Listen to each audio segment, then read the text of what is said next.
Good morning students. आज का topic है अलंकार। अलंकार किसका पर्यायवाची शब्द होता है? गहना, आभूषण, विभूषण इनका पर्यायवाची शब्द होता है।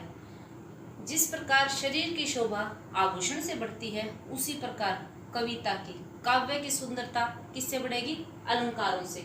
अलंकार का अर्थ क्या है? गहना, आभूषण। अलंकार दो शब्दों से मिलकर बना है। शब्द कौन से? अलम प्लस कार। अलम का अर्थ होता है शोभा या सजावट, और कार का अर्थ होता है करने वाला। तो अलंकार की परिभाषा क्या हुई? काव्य की शोभा बढ़ाने वाले तत्व या गुण को हम क्या कह देंगे? अलंकार। काव्य की सुंदरता बढ़ाने वाले शब्द को हम क्या बोलेंगे? अलंकार। अलंकार मुख्यतः दो टाइप्स के होते हैं। एक तो होता है शब्दालंकार, एक होता है अर्थालंकार। आप यहाँ देखिए संधि बन रही है, शब्द प्लस अलंकार, शब्दा अलंकार। कौन सी संधि? दीर्घ संधि। अर्थ प्लस अलंकार, अर्थालंकार। कौन सी संधि? दीर्घ संधि। इन शब्दों का आपको कविता जब हम करेंगे ये शब्द देखने पड़ेंगे। संधि है, अलंकार है, पर्यायवाची शब्द आए हैं, इसीलिए हम अलंकार कर रहे हैं। शब्दालंकार। शब्दालंकार की डेफिनेशन क्या होगी?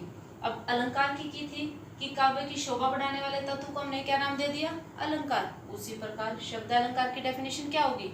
शब्द के कारण जब किसी काव्य में, किसी पंक्ति में चमत्कार उत्पन्न होगा, उसको हम बोलेंगे शब्दालंकार। शब्दालंकार मुख्यतः कितने टाइप्स के शब्दालंकार होते हैं? 3 टाइप्स के।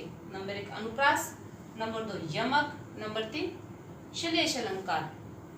अनुप्रास अलंकार। अनुप्रास अलंकार किसे कहेंगे? अनुप्रास दो शब्दों से।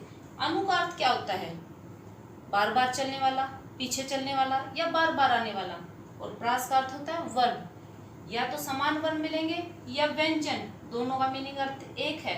समान वर्ण या व्यंजनों की आवृत्ति। आवृत्ति का अर्थ होता है बार बार, यानी समान व्यंजनों की आवृत्ति का बार बार आना। उसमें कौन सा अलंकार हो जाएगा? अनुप्रास अलंकार। एग्जाम्पल, यवन को दिया दया का दान। इसमें किसकी आवृत्ति हो रही है? व्यंजन ढूंढिए, क्या है इसमें? द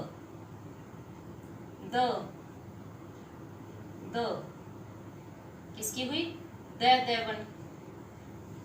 कितनी करुणा, कितने संदेश। इसमें किस व्यंजन की हो रही है? क।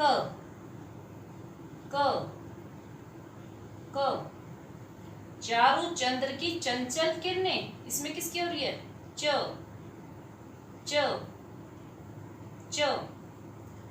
तरनी तनुजा तट तमाल तरुवर बहु छाए। इसमें किस व्यंजन की आवृत्ति हो रही है? बार बार अंडरलाइन कीजिए। त बार बार कौन सा व्यंजन आ रहा है?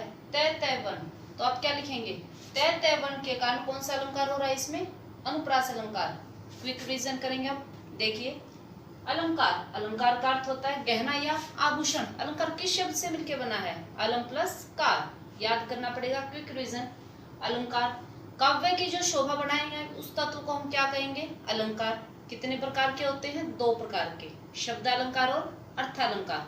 शब्दालंकार क्या होता है? शब्द के कारण जो चमत्कार उत्पन्न होगा उसको हम शब्दालंकार कहेंगे, और अर्थ के कारण चमत्कार उत्पन्न होगा उसको हम अर्थालंकार कहेंगे।